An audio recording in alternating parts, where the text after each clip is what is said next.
पहली बात राहुल गांधी ने कही कि लॉकडाउन हैज फेल्ड। मैं हमेशा कहता हूं कि राहुल गांधी तो होमवर्क करते नहीं, बेबुनियाद आरोप लगाना उनकी फितरत बन गई है। अगर चीन को हम हटा लें, क्योंकि चीन को लेकर कई सवाल उठते हैं, तो देश के जो 15 दुनिया के देश हैं जहां कोरोना एक बड़ी बीमारी बन चुका है, उसकी आबादी है टोटल 142 करोड़। उसमें अमेरिका भी है, इंग्लैंड भी है, यूरोप के France, Germany, Italy, Spain, Iran, Canada, Saudi Arabia, Russia, सभी देश हैं। तो दुनिया के 15 बड़े देशों की आबादी जहां कोरोना है, चाइना को छोड़कर 142 करोड़, और भारत की आबादी है 137 करोड़। अब इस 142 करोड़ वाले 15 देशों में कुल कितने लोग मरे हैं? कल 26 मई सायंकाल 6:30 बजे की मैं रिपोर्ट दे रहा हूं, 3,43,562 लोग मरे हैं। Out of these 15 countries having 142 crores population afflicted maximum by corona, the total death till yesterday evening 6:30 as per WHO report is 3,43,562। Bharat की क्या स्थिति है? भारत में 4,345 लोगों की डेथ हुई है। तो 142 करोड़ की आबादी 15 देशों की कुल दुखद मृत्यु 3,43,562। भारत की आबादी 137 करोड़, कुल डेथ 4,345, और रिकवरी कितनी है? 64,239, मोर देन 41%। मृत्यु कहीं भी हो दुर्भाग्यपूर्ण है, लेकिन कोरोना की कोई दवा नहीं। दुआ है और लॉकडाउन है। तो लॉकडाउन करके माननीय प्रधानमंत्री नरेंद्र मोदी जी ने जो हिम्मत दिखाई है, जो देश को नेतृत्व दिया है, जो पूरे देश को एक साथ जोड़कर काम करने की कोशिश की है, उसका यह फायदा है। Mister Rahul Gandhi, the prime minister Narendra Modi is playing from the front foot, and because he is playing from the front foot, उसका नतीजा हमारे सामने है। ये उनको समझने की जरूरत है। अब थोड़ा मैं राहुल गांधी के बारे में विस्तार से बताना चाहता हूं। देश का संकल्प उन्होंने कैसे कमजोर करने की कोशिश की, इसको 4 खंडों में मैं रख रहा हूं। Spreading negativity, working against the nation during crisis, तीसरा हंग्री फॉर फॉल्स क्रेडिट, चौथा से one thing does something else, और पांचवा है मिस इन्फॉर्मेशन और फेक न्यूज। अब देखिए, जब प्रधानमंत्री जी ने देश से आग्रह किया कि डॉक्टरों के लिए, नर्सेज के लिए, पैरामेडिक स्टाफ के लिए, एम्बुलेंस ड्राइवर के लिए हम लोग ताली बजाएं, घंटी बजाएं, उनका हौसला बढ़ाएं, तो पूरे देश ने एक साथ खड़े होकर घंटी बजाई, ताली बजाया, और पूरी दुनिया उस ताली बजाने के मॉडल को फॉलो कर रही है। राहुल गांधी का ट्वीट क्या था? मार्च 21 को मैं ट्वीट पढ़ता हूं। उन्होंने, कोरोना वायरस हमारी नाजुक अर्थव्यवस्था पर एक कड़ा प्रहार है, ताली बजाने से उन्हें कोई मदद नहीं मिलेगी। आज नगद, टैक्स मदद, टैक्स ब्रेक, कर्ज अदायगी पर रोक जैसे एक बड़े आर्थिक पैकेज की जरूरत है, तुरंत कदम उठाएं। तो पहला काम तो उन्होंने, जब पूरा देश ताली बजा रहा है तो उसका उन्होंने एक प्रकार से खंडन किया। याद होगा कि मोदी जी की अपील पर देश में ऊर्जा बढ़ाने के लिए यह आग्रह हुआ था कि देश के लोग दिया जलाएं, और आपने कई टीवी चैनल पर, अखबारों ने दिखाया होगा कि गरीब लोगों ने अपने टेंट पर, फुटपाथ के किनारे भी दिया जलाया था, देश की एकता को मजबूत करने के लिए। राहुल गांधी ने क्या कहा? India is simply not testing enough to fight COVID-19 virus, making people clap and shining torches in the sky isn't going to solve the problem. जबकि विपक्ष के बहुत से नेताओं ने भी ताली भी बजाई, घंटी बजाई और दिया भी जलाया, तो राहुल गांधी का ये हाल था। अब आप देखिए, सबसे दुर्भाग्यपूर्ण बात, कोरोना की लड़ाई में उन्होंने देश की एकता को खंडित करने वालों को भी अपनी शुभकामनाएं दी, उसके लिए प्रयास करने वालों या उसको पब्लिसाइज करने वालों। याद होगा कि पुलिट्जर अवार्ड मिला था दर यासीन, मुख्तार खान और चन्नी आनंद को उनके फोटोग्राफी के लिए। उनको मिला, ये उनका विषय है। लेकिन राहुल गांधी ने क्या कहा? उन्होंने कंग्रेचुलेट किया कि उनको काफी उनका अभिनंदन किया। वो ट्वीट सबके सामने है। Congratulations to Indian photo journalist Dar Yasin, Mukhtar Khan and Channi Anand for winning a Pulitzer prize for their powerful images of life in Jammu and Kashmir. You make us proud. ये कांग्रेस के अध्यक्ष रहे हैं ना, अभी बड़े नेता हैं।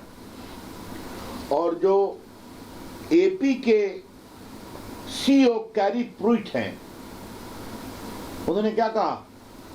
Thanks to the team inside Kashmir, the world was able to witness a dramatic escalation of the long struggle over region's independence. Their work was important and superb. तो एसोसिएटेड प्रेस के सीईओ उस photograph के पुरस्कार को कश्मीर के आजादी के आंदोलन का एक प्रखर बिंदु बना रहे हैं, और राहुल गांधी उनकी तारीफ में ट्वीट कर रहे हैं। इसका क्या मतलब निकाला जाए? वो भी तब जब देश को एक होकर लड़ाई करना चाहिए, और आज कश्मीर में शांति और आतंकवादी एक प्रकार से भाग रहे हैं और मारे जा रहे हैं, जो कुछ बचे हुए। नीरव मोदी को हिंदुस्तान लाया जाए। क्या क्या हल्ला किया चुनाव में इन्होंने, मोदी जी पर व्यक्तिगत आरोप लगाया नीरव मोदी को लेकर। और उनके कांग्रेस के एक इंपॉर्टेंट वर्कर जो बॉम्बे हाईकोर्ट के रिटायर्ड जज हैं अभय टिपसे, वो एक एक्सपर्ट विटनेस के रूप में लंदन के कोर्ट में अपना ओपिनियन भेजते हैं कि नीरव मोदी के खिलाफ कोई केस नहीं बनता। राहुल गांधी, ये आपकी कथनी और करनी। ये मैं इसलिए कह रहा हूं कि राहुल गांधी ने इनको दिल्ली में ज्वाइन कराया था। पूर्व मैंने आपसे चर्चा की थी, जज साहब वही हैं जिनका रिटायरमेंट के 8-10 महीना पहले मुंबई हाईकोर्ट से इलाहाबाद प्रशासनिक कारणों से ट्रांसफर हुआ। ही वॉज ट्रांसफर्ड और एडमिनिस्ट्रेटिव रीजंस। अब देखिए, अपनी पब्लिसिटी और क्रेडिट के लिए उतावलापन। ये जो भिलवाड़ा मॉडल है, इस पर सोनिया जी ने कहा कि राहुल गांधी की वार्निंग के कारण भिलवाड़ा में कोविड को नियंत्रित किया गया। ये चर्चा आप लोगों ने देखी होगी। तो मैं और तो नहीं कहूंगा, वहां की किस्मत गुर्जर एक सरपंच है, उसने कहा कि भिलवाड़ा में जो भी सफलता मिली है वो वहां के लोगों के प्रयास के कारण है। कृपया करके राहुल गांधी को इसका पुरस्कार न दिया जाए। उसका ट्वीट टाइम्स ऑफ इंडिया में आया है, उसका कमेंट भी आया है, ये आप लोगों ने देखा होगा। सबसे तो झूठा क्रेडिट करने की कहानी उनके कॉन्स्टिट्यूएंसी वायनाड से आती है। वायनाड में उन्होंने ट्वीट किया, मैं पढ़ता हूं, I am proud that Wayanad district in my constituency has been recognised by the health ministry for its excellent result in tackling कोविड-19। और सच्चाई क्या है कि हेल्थ मिनिस्ट्री ने वायनाड को हॉटस्पॉट डिक्लेयर किया था, वो भी अखबार में छपा है। Full list of 7 Kerala district identified as covid hotspot. वो डिस्ट्रिक्ट है कासरगोड, कन्नूर, वायनाड, मलप्पुरम, एर्नाकुलम एक्सेट्रा। तो जो हेल्थ मिनिस्ट्री उनकी कॉन्स्टिट्यूएंसी को हॉटस्पॉट बोल रहा है, उसको ये कह रहे हैं कि हेल्थ मिनिस्ट्री ने उसकी तारीफ की है। अब ये कैसे महाशय हैं, क्या काम करते हैं, क्या क्या बोलते हैं, कैसे ट्वीट करते हैं, ये देश को जानना बहुत जरूरी है। अब देखिए, जो उन्होंने कल कहा, पहले भी कहे हैं, lockdown no solution to beat corona virus. सबसे पहले लॉकडाउन किसने किया? पंजाब ने किया। किसने किया? राजस्थान ने किया। और अभी 31 मई तक इसको बढ़ाने में मुख्यमंत्रियों की बैठक के पहले ही महाराष्ट्र ने फैसला कर लिया, पंजाब ने फैसला कर दिया। तो राहुल गांधी जी, आप कहते हैं लॉकडाउन कोई सॉल्यूशन नहीं है, तो अपने मुख्यमंत्री को नहीं समझाते हैं आप, या वो आपकी बात नहीं सुनते हैं, या आपकी बात में इतना हल्कापन है कि उसको वजन नहीं देते। Mister Rahul Gandhi, if lockdown is no solution, why does your chief minister do not listen to you? Beat Maharashtra, beat Rajasthan, beat Punjab, आप तो ऐसे ही सिकुड़ते जा रहे हैं। अब कल तो आपने कह दिया कि महाराष्ट्र में आप कोई की डिसीजन नहीं प्ले करते हैं। तो क्या राहुल गांधी महाराष्ट्र सरकार की विफलता से अपनी जिम्मेदारी लेकर भागना चाहते हैं क्या, कि मुंबई या इस वर्ल्ड का हॉटस्पॉट बन रहा है? कहीं भी गलत है, मौत कहीं भी हो गलत है। तो ये मैं बताना चाहूंगा कि इस तरह की बेतुकी बातें बार बार कहना। अब फिर राहुल गांधी ने एक बात और कह दी कि सेंटर न्याय स्कीम लाए। तो हमें नसीहत देने के पहले आपकी प्रदेश सरकारें सब न्याय स्कीम क्यों नहीं लाती हैं, जो आप न्याय स्कीम सुझाने की कोशिश कर रहे हैं? 52,000 करोड़ से अधिक रुपया सीधा गरीबों के बैंक अकाउंट में भेजा गया है। 1,70,000 करोड़ का पैकेज दिया गया है। बाकी घोषणाएं वित्त मंत्री ने की हैं, प्रधानमंत्री ने 20 लाख करोड़ की घोषणाएं की हैं, आपको पता ही है देश के लिए। तो फिर भी इस तरह की बातें करना राहुल गांधी की एक प्रकार से फितरत बन गई है। अब जरा देखिए कि राहुल गांधी ने माइग्रेंट वर्कर पर ट्वीट किया और उन्होंने अपनी तस्वीर भी दिखाई। इस समय वो ड्रामा करना कितना जरूरी था, एक अलग विषय। माइग्रेंट वर्कर को लेकर हमको सबों को चिंता है। वो पीड़ा में है, घर जाना चाहते हैं। भारत सरकार पूरी ट्रेन देने को तैयार है। आज उत्तर प्रदेश और बिहार में लाखों लाखों चले गए। शायद यूपी में लगभग 1000 ट्रेन से लोग विदा हो चुके। बिहार में भी संख्या 600-700 के ऊपर पहुंच गई है। महाराष्ट्र में क्या हो रहा है आप रोज देख रहे हैं। कांग्रेस सरकारों ने, प्रदेशों ने कितना लिया है, ट्रेन दिया है, ये भी आप जानते हैं। फिर भी इसको अनावश्यक इश्यू बनाना, सहयोग का अभाव, ये आपसे हम कहना चाहते हैं। फिर कहेंगे हम सबों को कि पूरी सहानुभूति है इन हमारे जो मजदूर आ रहे हैं, ये पीड़ादायक है। हम सब पूरी कोशिश करेंगे कि उनको राहत मिले। राहत मिल भी रही है, फ्री राशन, भोजन, बाकी सब व्यवस्था। लेकिन इतनी बड़ी संख्या है तो कुछ तो परेशानी होती है। तो हम लोग को सबको मिलकर काम करना है कि नहीं करना है? तो इनका काम आलोचना करना, और इनकी सरकार, इनकी प्रदेश सरकार इनकी भी नहीं सुनती है सहयोग करने के ऊपर। अब फिर क्या इन्होंने कहा, इनका मैं ट्वीट पढ़ता हूं। Just 3 days ago, I had requested PM of India to pass the benefit of global oil price crash to Indian consumers by slashing the price on petrol duty. ऐसा कुछ नहीं किया इन्होंने। और शब्द क्या किया, ऐसे शब्द का प्रयोग करते हैं कि मैं सामान्यतः मेरा स्तर वो नहीं है वैसे शब्द का प्रयोग करने का इनके ट्वीट में। इनके ट्वीट कौन लिखता है, उसको देखते हैं या नहीं देखते हैं, उस पर होमवर्क होता है कि नहीं होता है। पहला ट्वीट, दूसरा ट्वीट पहले से अंतर्वर्ती तो नहीं है, ऐसा कोई होमवर्क भी नहीं होता है।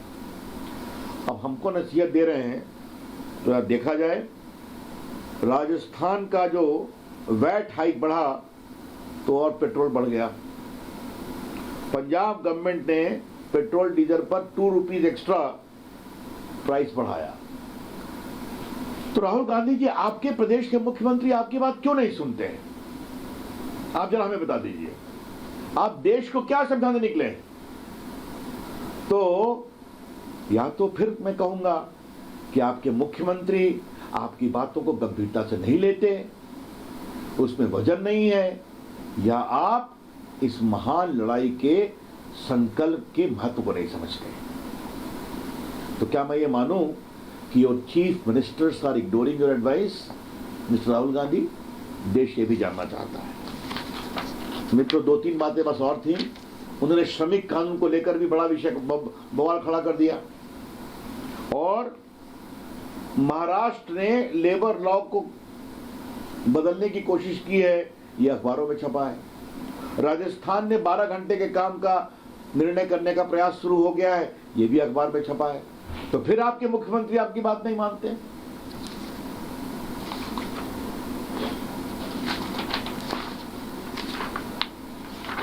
मित्रों, आते हैं हम फेक न्यूज और मिस इन्फॉर्मेशन पर। ICMR ये बहुत ही Indian council of medical research अच्छा काम कर रही है। इसको लेकर राहुल गांधी ने क्या क्या ट्वीट कर दिए कि प्रॉफिटियरिंग ऑफ जो चीजें हो रही है खरीदारी में, प्रधानमंत्री इस पर हस्तक्षेप करें।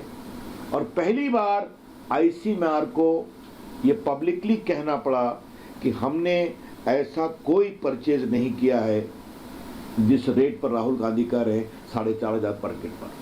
उन्होंने कहा लोएस्ट को हमने खरीदा, उसकी क्वालिटी अच्छी नहीं पाई गई, उसको रिजेक्ट कर दिया, उसको एक पेमेंट नहीं किया।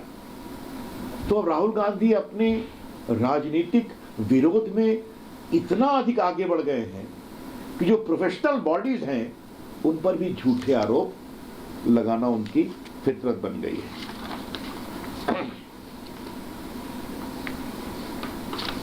अब उन्होंने एक और ट्वीट किया कांग्रेस पार्टी राहुल गांधी ने।